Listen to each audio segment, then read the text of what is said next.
Well, hello friends, welcome back to my sewing room. Today is Friday, April 15th, 2022, and today I'm filming episode number 3 in my Sew Simple Shapes mini-series, and we'll be doing blocks 5 and 6.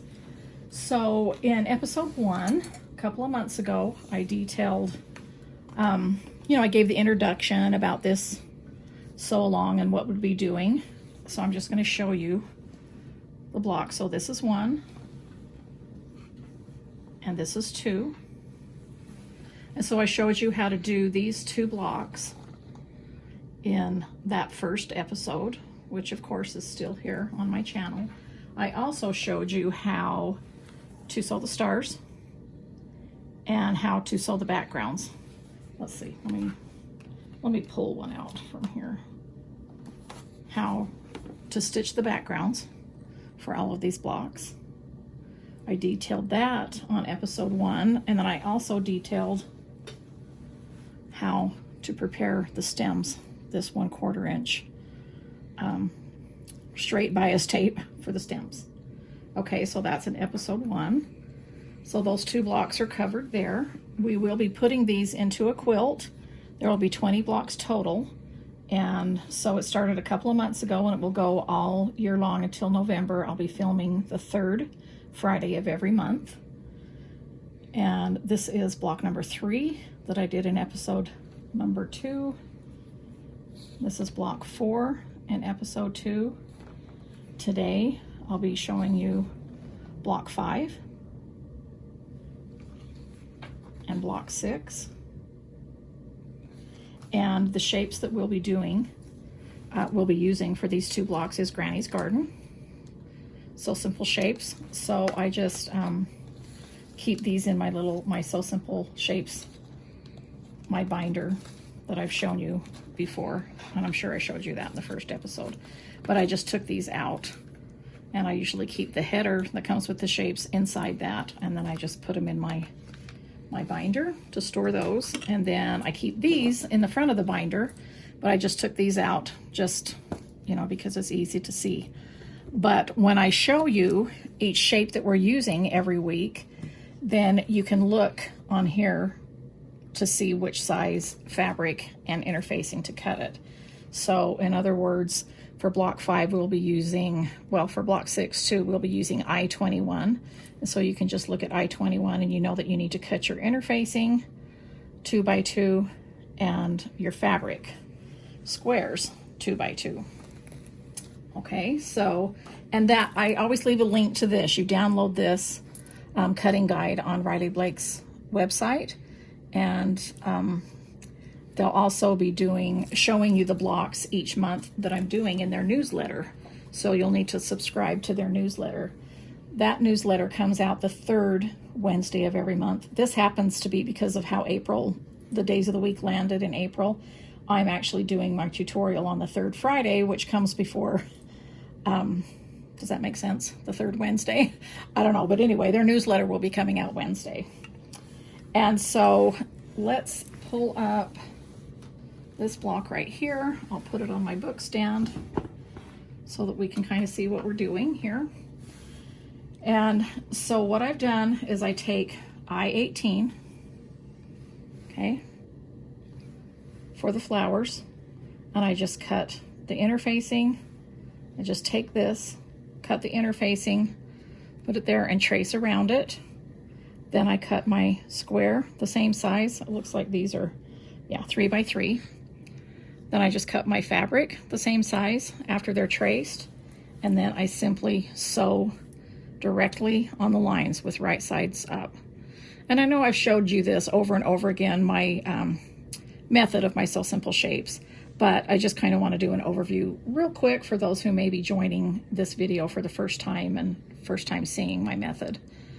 And so then I just have the tray side up and that fabric side up, and then I simply just sew in. You can kind of see, let's get a close-up of that.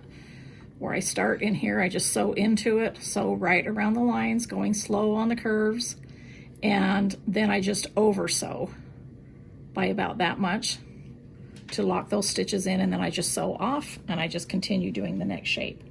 So I need to sew 4 of those.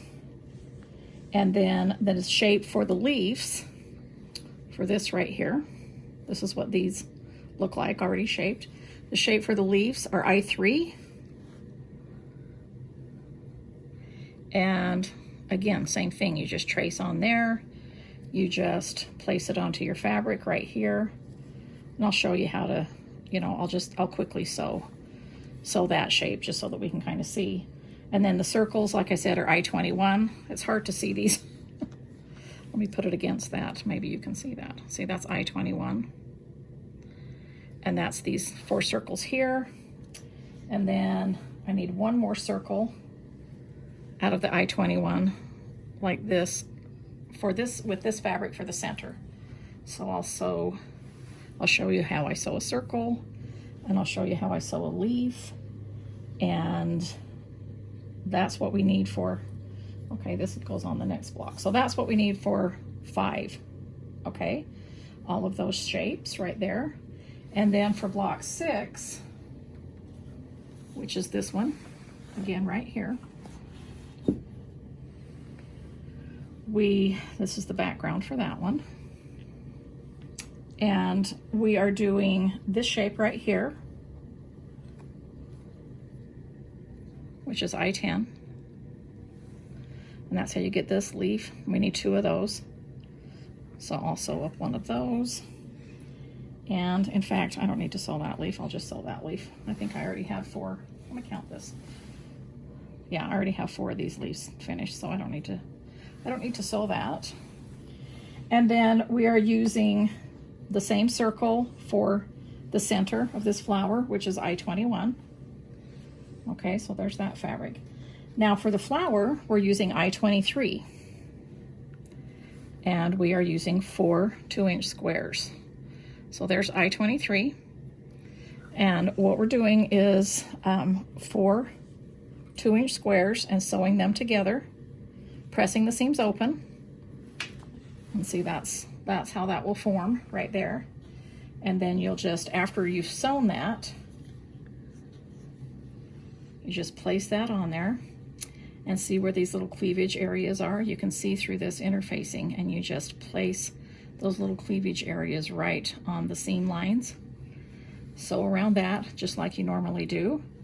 And then you just, you know, turn that and you get 4 different patchwork petals. Now I've shown you how, let me show you this here.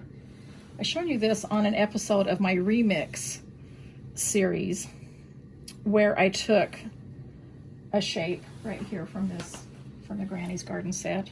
You can see the flower shapes in here, where you can take and make half square triangles in several sizes depending on the size of flower, because I have several different sizes of this flower shape in that set, 3 or 4. So you just do half square triangles first, and then you sew them together into like little scrappy pinwheels. And then I showed you that you could do, see how tiny, there's the tiniest one in the set. This is the same shape that we're using right now, see? Only instead of a 4 patch, starting out with a 4 patch like in here, I started out with the half square triangles and made a scrappy pinwheel and then cut it out. So there's an option. You might want to do 8 petals with that instead of 4, but I thought it looked really cute to do 4. There's the next size that's in the set, and then here's the last size. And remember, I showed you these. I'll leave a link in this video to the episode where I showed you how to do these. And they're really fun. And I, you know, showed you how you can do different centers like that. This is another, these are other 2 pieces that are in this set that you can put in the center. So that's just kind of an option there, and that I wanted to show you and kind of give you a reminder on, and show you that instead of having 4 different colors for the petal, that you could do 8 if you wanted to. And there's a lot of flower shapes in this set, a lot of leaves and flowers, because this is what I did my quilt out of, was Granny's Garden. And basically that's what it was a lot of flowers. And so I have a lot of possibilities and opportunities with this set.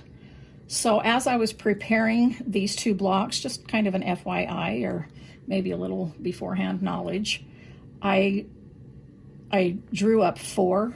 I figured out 4 blocks for this set just because they were perfect. And so next month's, which is May, is going to be out of this set as well. So we'll be using Granny's Garden for this month and for next month. Normally I don't know ahead of time what set I'm using, but I just happened to design 4 out of this set, so I'm going to be doing that next month, just so you know.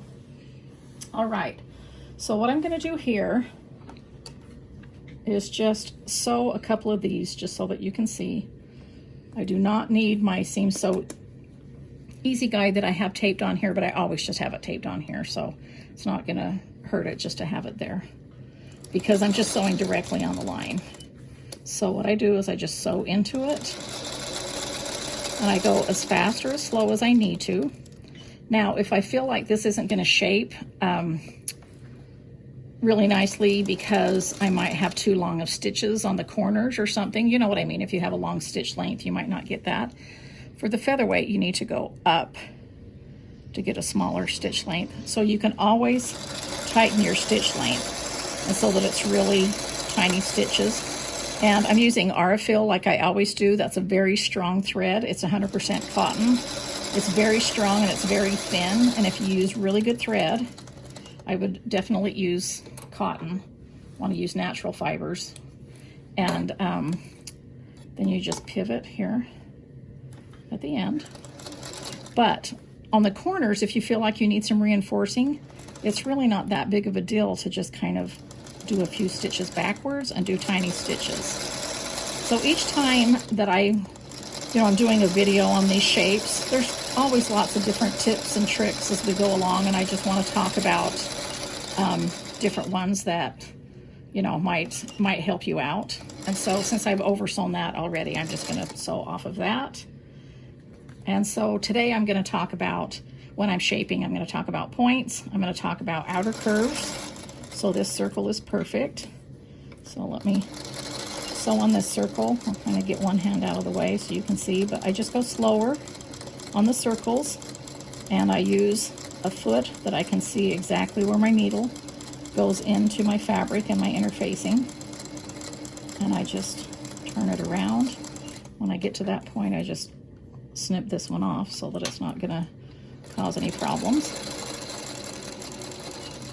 Now I'm to where I started, and so I'm just going to over sew right on the line again a little bit. And then let's see, I don't think I'll take the time to sew that, but you can see, you can pin it here on the lines just where I said, and sew that right there, and then I'll turn and shape that. But I've already sewn this one, and so I want to talk about what to do when you have these cleavage areas right here, something that might help you to shape those. All right, so I'm going to trim these up and turn them, and I'll be back and show you how I shape them. Okay, so I'm over here at the ironing, and I clipped all of these. I turned these 3. I forgot to show you my interfacing. I always forget to bring that in because I've already cut it, but that's the sewing interfacing that I use. Okay, and I love it. It's just the right thickness or thinness, however you want to look at it. Okay, so what I do when I go to turn after trimming, I just trim an approximate 1/4 inch seam allowance. You can see that's smaller, so, but it's bigger than an 1/8, so 3/16, whatever. But I take my seam ripper or my scissors and pull the interfacing away from the fabric so that I can cut just an X in there. So what I do is I just kind of start it with my seam ripper, making sure I'm not poking a hole there. And then I'll just take my scissors and with that opening, go ahead and cut an X. Now it's easier to do the X this way so that I can, instead of this way, so that I can turn those petals. And so what I do is I just turn one petal at a time. Oh, before turning, I clip right to that line. Guess what? I didn't clip to that one. You can tell. It's really important to clip right to that thread. I know it's really scary, but if you don't clip, especially in these deep cleavages, right to the thread, then it's still not going to lie as flat. But for some reason, I didn't clip that one. And what I do is I just do one clip. okay? And you don't have to clip anything on this one, because they're outer curves. And I did go ahead and clip right here on this one, okay? And so I just went ahead and turned those. I'll talk about shaping those, but this is the one that might be the most difficult. I don't know, for those of you who have never done the deeper little cleavage areas that we're working on now. A lot of my chickens during the chicken salad so long that we're working on now has a lot of those deeper cleavage areas because of, like, you know, the feathers and the shapes and things like that. And so I'm just going to talk about how I do it. So when I turn it, obviously that is not how I want it to look, but that's just the first way that it looks when you turn it. The most important thing is just getting it turned, you know, right side out. And then here's the Clover point-to-point turner, and then I just use this tip to gently, I'm just pushing, I just kind of using it as my finger to start pushing it out. I'm still not totally shaping it yet, I'm just kind of semi-shaping it, basically getting it pushed out a little bit better, okay? Now once I get it to that point, see, you can see those deeper cleavage areas. I may not have clipped quite so far there, but I'll show you how I kind of fix that. You can see a little pleat there. These look pretty good, but it's okay. You know, it's not about perfection. It's just, I'm just showing you how I do this. So this is the exact same way that I shape circles. I just go very slowly, and the interfacing is always facing me, and the fabric is on the outside, and the point of this is on the fabric, not on the interfacing, but on the fabric, because I'm actually trying to shape the fabric. And I'm just barely pushing at the same time. I'm never poking just like this into my fabric. I'm pushing and going towards the right at the same time. So I'm kind of like smoothing that out and pushing up a little bit. And then I always just push with my fingers, and see, look what that does. Now if you're left-handed, you know, you'd just be going the opposite direction. You'd be doing the exact same motion. And then I just get to that point and I just push down on it. When I say point, this is not a point, I'm meaning the point of shaping it. And if I see any little like dents or things that stick out, I kind of work those right there. And this just comes from sewing on it. You want to sew as smoothly as you can, but none of us are perfect, and none of us, you know, this is all handmade. And it's not supposed to be perfect. It's not about perfection.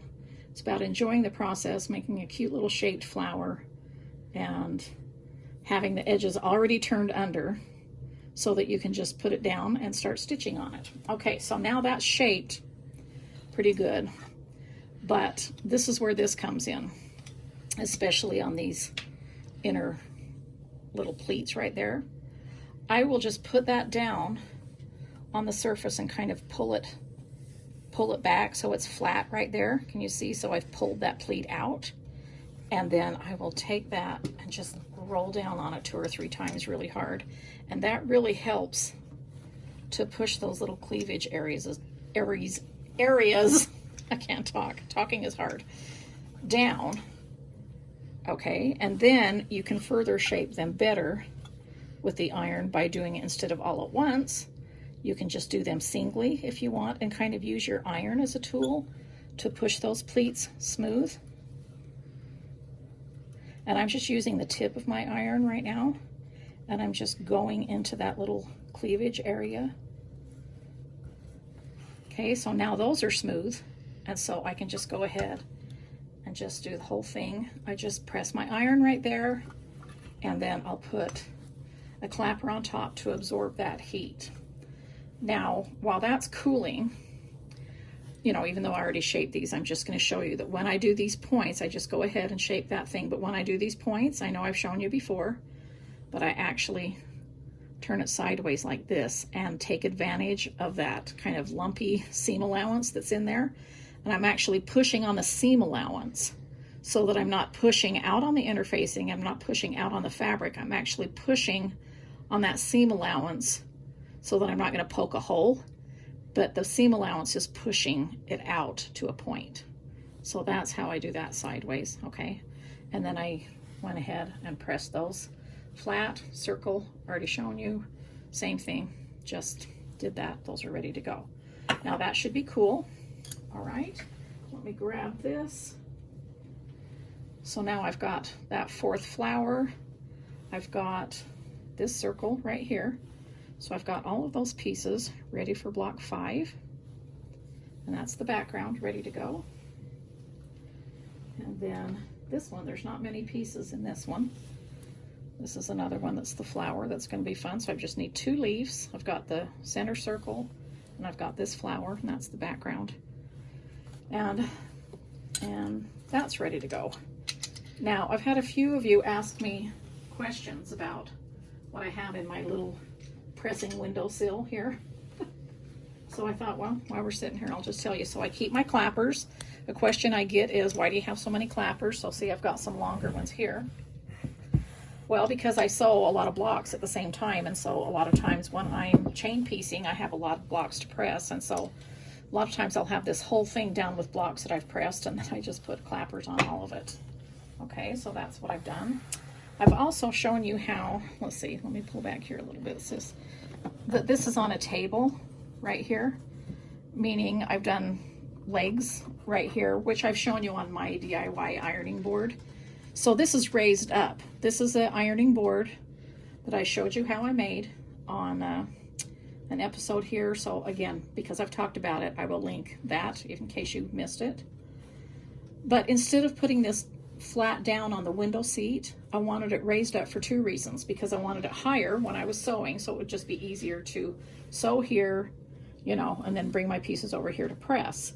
But I also wanted to keep some storage under here, meaning, you know, I always have my little bonus projects that I'm sewing in between. I usually have these little scraps of fabric, just a fabric, so that I'm not wasting time or thread when I'm, you know, sewing right here. Can you swing over here, sis? In between, I have this little scrap, right? But normally when I'm sewing and not filming, I'll be sewing like 2 squares together. That's what's in this bucket. So I've got a little, I might as well just tell you about my little project real quick. So what I'm doing is I'm just taking 1 1/2 inch squares of prints and 1 1/2 inch squares of backgrounds that I already have cut from leftovers that I have a bunch of. And then those are here, and then I'm sewing them together, okay? And I'm just pressing them open. And I'm gonna make a big quilt from this. That's just simple patchwork, just a postage stamp quilt is what you would call it, I guess. But they're going to, instead of all be prints, they're gonna be every other one like this, a checkerboard. And I wanna just sew as large as I can. So I always have those in progress under here. And of course I have my iron, and I have,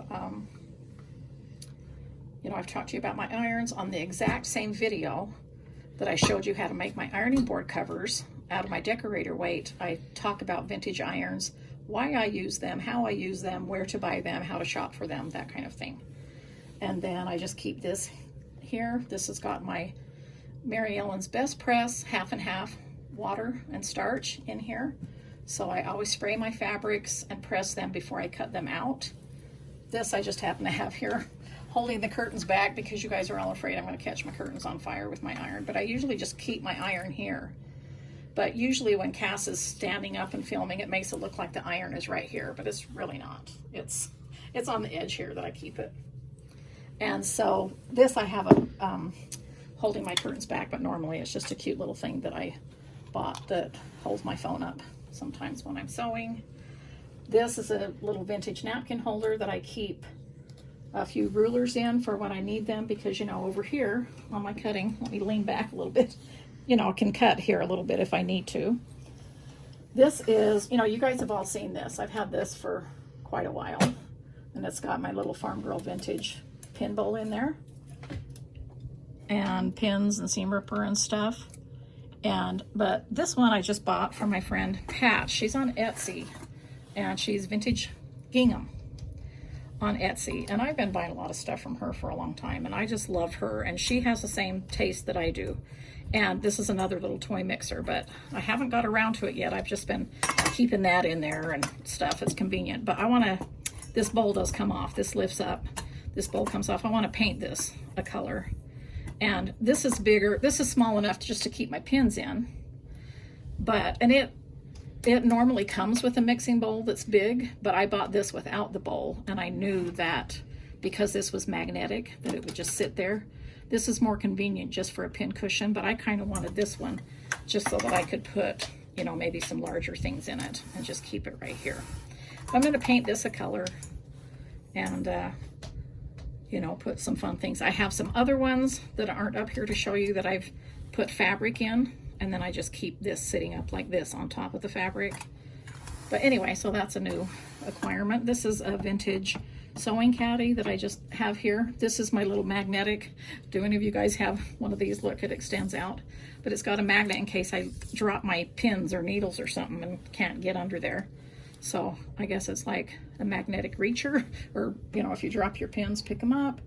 This is just something that I, old repurposed spindle onto a wooden bowl and a base, and I painted it with my Farm Girl paint, and I have one of my granny square pin cushions in there, and I have my mini ironing boards stacked here, right there. And this little bag right here I made years ago. It's not my pattern. I don't have a tutorial because I used a book, but I did blog about it way back when I made it. And it's just got little sewing necessities and stuff. I made it a long time ago. I'm talking years ago. And I'm trying to remember the name of the book, but I certainly remember the name of the designer, and it's Pink Penguin. And she has a blog. I don't know if she's been blogging much lately at all. I'm not sure, but I think if I remember right, her book is called Pretty Patchwork. And that's what this is in. So I did that. And then this is just my Stella lamp, of course, my interfacing, my sewing mat. I've shown you that and a tutorial on that. And I just keep my little mugs here that I keep my little necessities. Of course, I've got a drawer here that has all of my things I need for my sewing machine. This is my pretty pearl pink featherweight here that I've been using. I've shown you a tutorial on how to make pin cushions out of vintage items. This is my newest book stand. This is my third color. And of course I had to do it in my favorite vintage yellow, and I love this embossed bee. And this is one of my favorite sayings that I always keep it here in front of me. She lived joyfully, not because her circumstances were joyful, but because she was joyful. And that's by Dieter F. Uchtdorf. And I love that saying because I put this up here during COVID because I think that's perfect to remember during that time, you know, during times when things are not going our way. And it's always a reminder too that we can make our own happiness, even if it's just for, you know, the day or for the moment, by creating and doing things that we love. So I keep my mugs in here, and this is just my little cutting, my sewing. So I have my little station here, and I love it. So some of you have asked what I do when I have such a small space here when piecing, but what about when I'm quilting? I have a great big quilt top that I'm doing. Well, I've got my countertop here that I can just lay that bigger piece here, and which helps to hold that weight, and I can sew it here. And if it's great big, I just move these things off, you know, somewhere so that the quilt can fall off over to that end as I'm doing rows. And so, you know, it works out perfectly. So that's my little space. Yes, I do have the whole rest of the room, as you can see, but even if you have only a little corner in a room, there's a lot that you can do if you can pack, you know, as much organization as you can in a little corner. Okay, so that's kind of my little showing you my space and talking about a few little things and hopefully answering some questions. And let's go over to the work table and I'll show you how to lay these out into blocks. All right, so this is block number 5 again, and here's all the pieces to that. Here, I'll set it here so we can just kind of pull it in and out as we need it. Now for the stems, I cut them, I believe, 1.5 inches. Yes, so I need 4 stems, 1.5 inches. I've got a center that goes on all of these flowers, and so typically what I do is I'll take my glue and just turn these over I'm just going to put some little dots. Don't need much for these. In fact, 4 dots of glue is going to be just fine. I don't do it all the way to the edge because when I squish it down, I don't want the glue to run to the outside edge. That one needed a little extra. I did them too close together. And then I'll just turn it over and center it. Now, I'm kind of turning this little print right here because it's kind of a plaid, kind of turning it on the angle because it kind of looks cute that way. This is part of one of my new bee plaids that have just come out.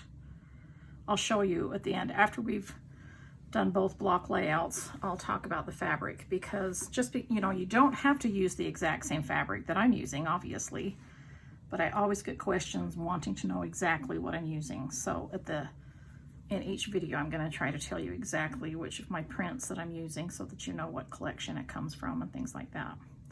Okay, so anytime I have pieces like this that are already layered on top of each other, then I will go ahead and pre-glue those. And then it's just easier to go that way. All right, so I'm going to put these on the edge. Can you still see those? Okay. So what I'm going to do with this, put my stems here, all my leaves, is I'm going to put my circle in first. I'm going to grab my pins. I'll just scatter a few here. And I'm going to find the center of my circle. You can eyeball it first. You know, I always have little rulers going along this circle. It looks like 5/8 is the center. So if it measures 5/8 all the way around that pin, that was a pretty good eyeball. But how you know you get this circle, you don't have to eyeball that. Once you've got the pin in the center, then all you have to do is pin it right there where that intersection is, and you know that's going to be the center. So just leave that pin there. I don't want to glue it down yet because I want to put some glue on these, and these are 1.5 inches long, like I said. And so what I usually do with that, I can turn these over and put a little strip of glue there, but I think I'm just going to do it on the seams here. I do that sometimes, meaning, you know, I can just put like a little inch right there, just very narrow, very thin. So I'm not using dots for this, I'm just using kind of a really thin line. Sometimes I'll just put some out and use the tip of that glue bottle to kind of spread it out because I don't want it real thick. I try to put my lid back on, and then I make sure to tuck that under by at least 1/4 inch under the circle. And then I know that stem is right across the center there, right? And then it doesn't matter how far up this goes because, you know, it's not going to show through this flower, so I don't worry about that. I just make sure I get that under by 1/4 inch. Again, make sure it's lined up all on that seam line.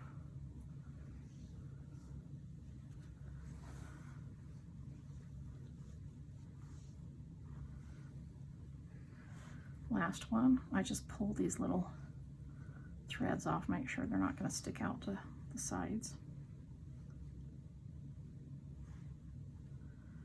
And 1.5 inches is plenty for that because, look, only 5/8, that was backwards that I showed you, but it looks like only 5/8 of an inch of the stem is showing. So we have plenty of room. And so that's what I'll do next. These are already glued, so I don't need to pin those. I will take my ruler and lay it right here on the 5/8 of an inch from this circle right here. And then I know that that's where this flower is going to go. Okay, so I'm going to show you this kind of half and half. Can you see half of it in? So you don't want to put the flower this way because it's going to go too wide. This flower goes this way, okay, for this block. So the petal is going on top of the stem, the center of the petal, not between two petals, but on the center of the petal. And I'm going to bring it all the way down there to 5/8 of an inch. And then I will center that on this seam right here, and I'll just stick a pin in it. And I know that that's where that one needs to go. Usually I'll stick 2 pins in, kind of like this, to pin baste it, because if I just had one, it could kind of swivel and go off center. And then I just go ahead and do that here, 5/8 of an inch here.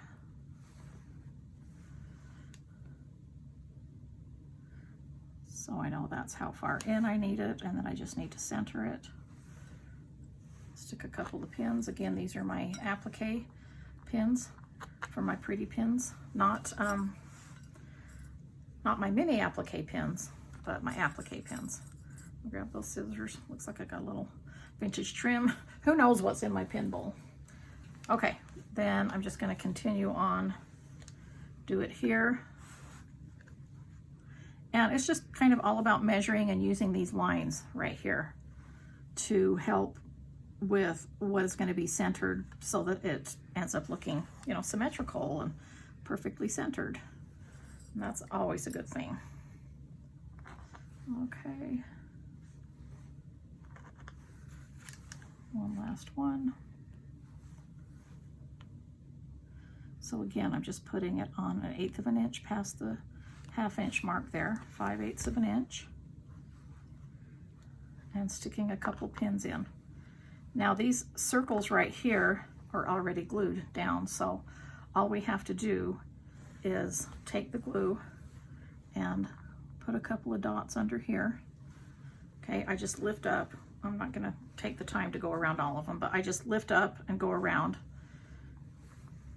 and then put them back down, and then I can go ahead and I'll usually put like a pin on each petal like this after it's already glued, and let that dry. Haven't glued this yet because we're going to tuck the tip of these leaves underneath that circle. So that's why we just have that circle pinned. That's why I love using these design boards, because you can pin right into them and, you know, keep everything in place where you need it to be. Now, see this leaf tip right here? You can see that it sticks just a little bit past these petals, so it's almost even with these petals. And so that's how you're gonna pin baste that, and you're just gonna put the point on the line. And again, let me bring a couple pins in here, and I'll just put one there and one there so they don't pivot. And if you need to, sometimes I'll just set a ruler here like that. It's kind of different for me to see it at this angle, but I just eyeball it and make sure it looks nice between here and the spacing between here. Stick a couple pins in and just go all the way around. Normally I would be right on top of this, but I don't think you really need to see the top of my head. So I'm just kind of doing it sideways. But when you're doing it, get right up there close and personal with it so you can see the centering. So if I'm off center a little bit and I can't see that, but you can because you're seeing the top view, just know that, you know, when you're doing it, you can have a better bird's eye view. Right now, I don't have a bird's eye view.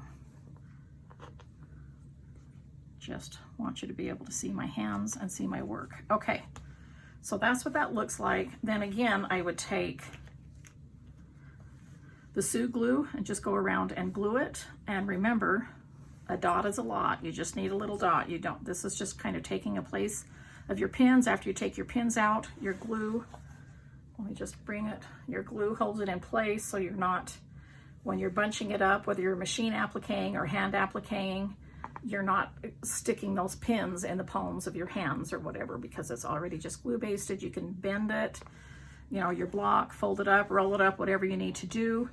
If you have glued something down and you feel like that it's in the wrong place after you've looked at it, then simply just pull it off. Glue does, it will, this glue is repositionable. It's water soluble, and so you can pull it off and reposition it. But that's block 5. And then again, you can, I already kind of did the measuring for you, but if you're laying it out, this is what you want to put your ruler on here.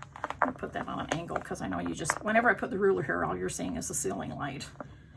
See what that looks like, sis? Is it still showing the ceiling light, or can you kind of see? So you can just kind of hold that up and you can see whatever is within that window is what your block is going to look like after you've appliqued, hand appliqued, machine appliqued, however you're going to do your blocks. Then you'll use the 6.5 inch Trim-It, line up all of these lines onto all of these seams and trim around it, and then you'll sew it into the star. Okay, and I've shown you all of this, you know, how to do this again on my previous Sew Simple Shapes episodes if you are a beginner and are having a few questions about every little thing that I may not have covered in this one. Okay, so when it's dry, I just take the pins out, like I say, usually about 10 or 15 minutes. All right, so now here's the pieces I have for this one. Block 6. This is another little flower block. This is really fun to do. This is going to be simple to lay out. And I've got a stem here that you can see that I pressed one end under by about 1/4 inch, and then this end is raw because it's just the raw edge because it'll be tucked under the flower. So I cut this 4 inches long. So cut this 4 inches long, and then you can lay your flower any way you want, but since, you know, I'll just have you match it like this, you can see that right here, my flower petals down here come just below this center line right here. So that's what I'm going to do, is I'm going to make it come down here. So basically, see this cleavage area right here? That's what's going to go right in that intersection, okay? And it's going to be lined up. So this is the line that you're going to be using to center this flower. And I would just stick a couple pins in it. I forgot the first step that I just showed you, but usually when I have a circle, I'll just go ahead and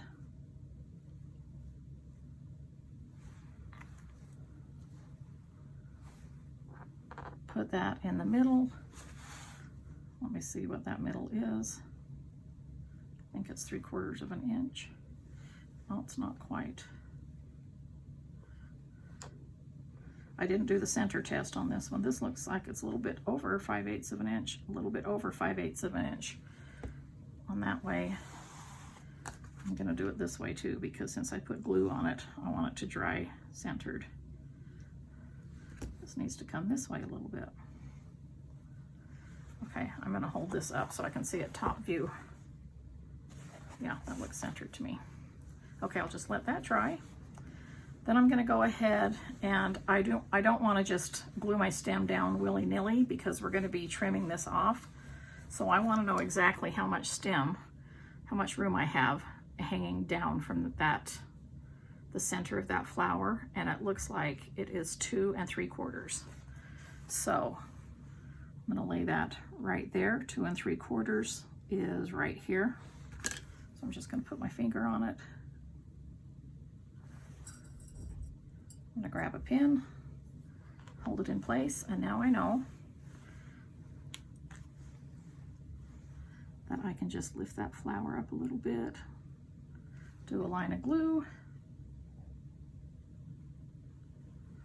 You know, you could trim that off a little bit if you wanted to, but I don't. I just leave it there. I make sure that this is centered, and then I can put the pin back up here because I didn't quite get that end because the pin was holding it down.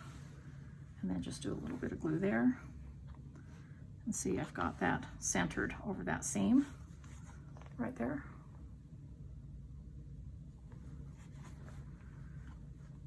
And then the leaves are going to be easy peasy because what you're going to do is place the corner of that leaf 1/4 inch up on each side. So I'm just going to eyeball my 1/4 inch, but I'm going to let that pivot for a minute.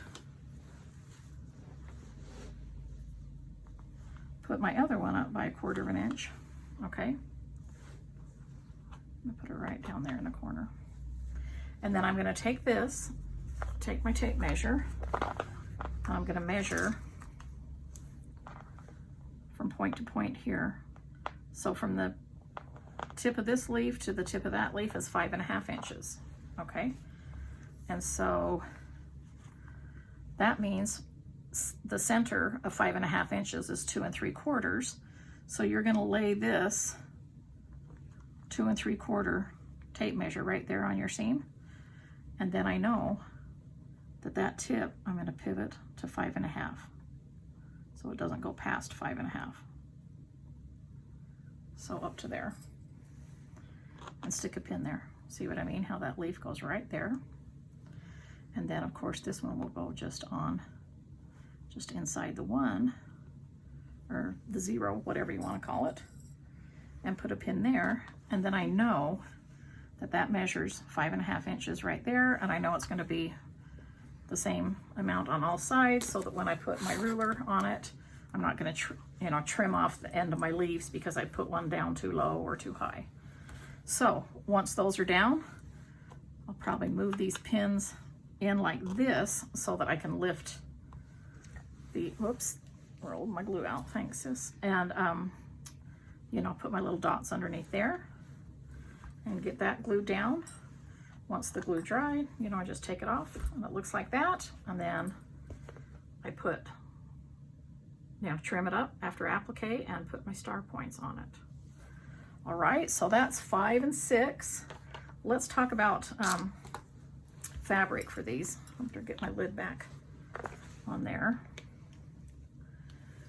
So I did bring out some fabric swatches just so you can see a bigger piece of them, so you can kind of recognize them, because some of these pieces are small, meaning the backgrounds, because this is hiding from here. So the backgrounds that I did here for the pinwheel are both bee backgrounds, and they look like, oh, that's my leaves. This is from one of my new bee plaids, my basic. This leaf is. I'll show you those in a minute. So this is called Patterns in Mint, and that's that one, and this is the canning jars in yellow. Okay, so that's what I made my pinwheel out of. And then this yellow print is from, I'm going to hold these up a little bit closer as I'm talking. This is from Stitch. This is from Granny Chic. This is from Stitch. This is one of my bee basics. And this denim is from Prim. And then this is from my bee plaids, like I said. And this is one of the backgrounds for my bee plaids. So my bee plaids, let's see. Let me pull these in. With my bee plaids comes 8 different backgrounds. So I just brought those in to show you. This is the star one, and I have 4 in 4 colors, and I used the gray for this block. So I have 4 star prints in that. These are really going to be fun for backgrounds. And then I did not use these in these blocks, but while I was showing you my bee plaids, I thought I'd show you these 2 are the other backgrounds.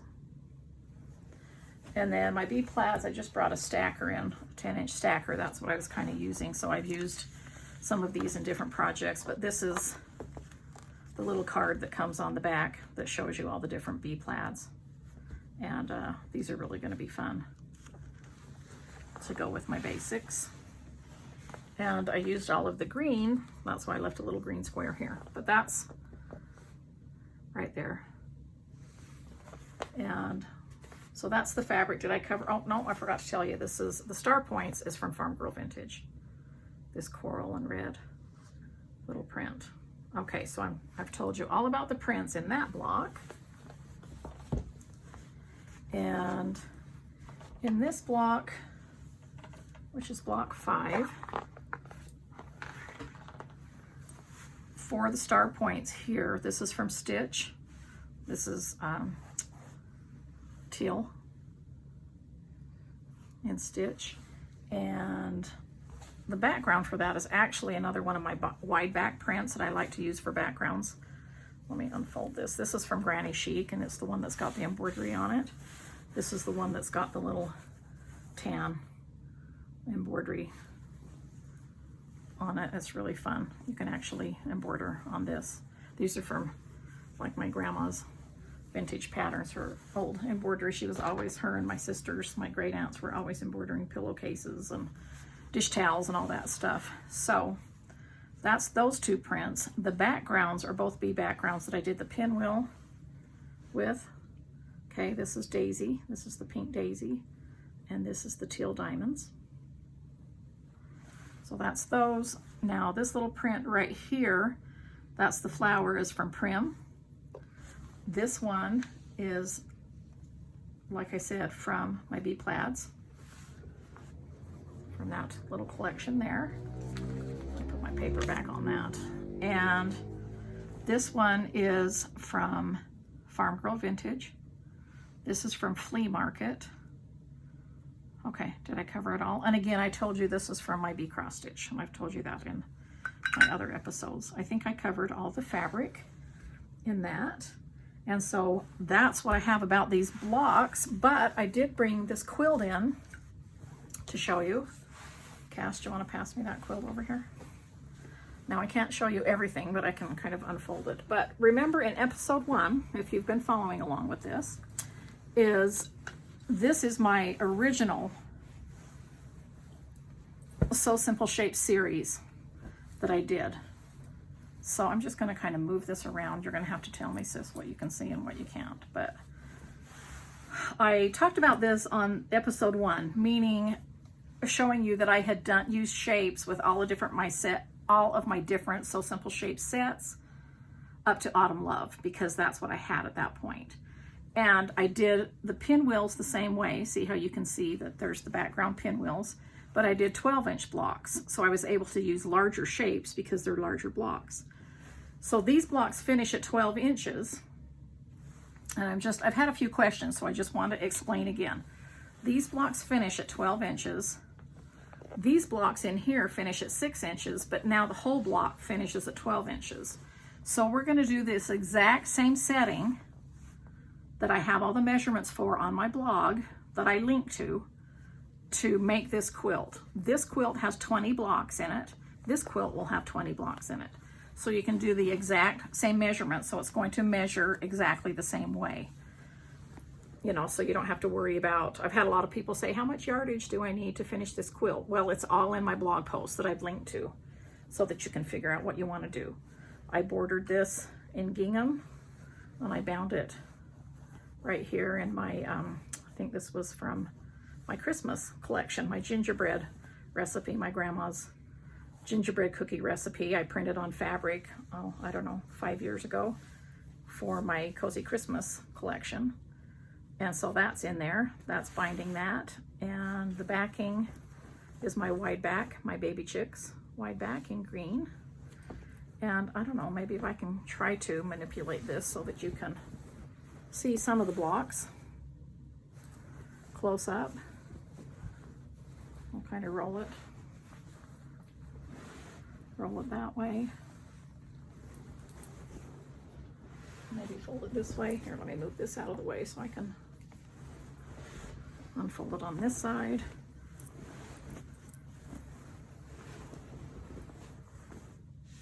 Hope I'm not making you motion sick by doing all of this. But, you know, that just gives you an example of what you can do with the larger shapes, or maybe not necessarily larger shapes. Like this would be a cute single flower for our quilt we're doing now. But it just gives you more opportunity to use more shapes, longer stems, just a different look of different blocks. This is really fun. I can't show you all 20, but I've shown you pictures, and of course it's all detailed on my blog. But so I think that I'll just be doing it scrappy. I don't know what color borders I'm going to be using, but again, we've only done 6 blocks now in this series, and we're going to be going until November. And so 2 blocks a month, the 3rd Friday of every month. So we'll have 20 blocks by November, and then we can decide, you know, which scrappy fabrics and bee backgrounds. I've used a ton of them, so you can't go wrong. You can just mix or match, and you really don't have to buy yardage other than deciding what you're going to use for your border and your binding.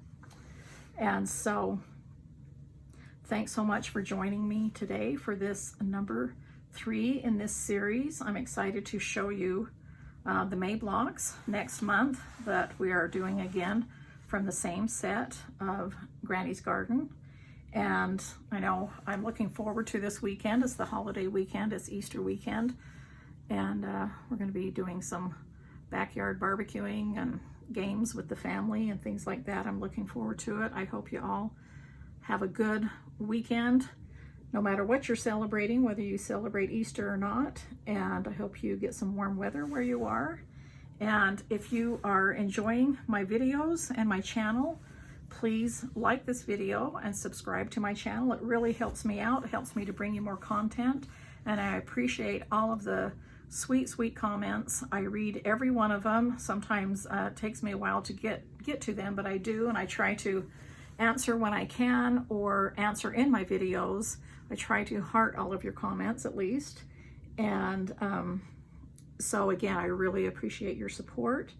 And next week, I'm excited about next week's video because I'll be right back here to do my virtual spring quilt market. So I'll be showing you my new fabric collection that's coming. I'll be showing you all of I have some pre-yardage from Prairie, so I'll be showing you actual fabric from Prairie and, you know, a block or two from our sew along that's coming up. I'll be showing you all of my chicken blocks that I have done so far in our sew along. I'll be talking all about my new notions, showing you my storyboard, and just all of the good things that we normally show at Spring Quilt Market in the booth, but because of what's happening and still what's going on, we're not able to have the quilt market. We're just doing it virtually right now. So I will be back here next week. Again, if you'd like a notification on that, please subscribe to my channel and hit the bell so that you can be notified for when that video is up. And thanks again for joining me, and I'll chat with you later.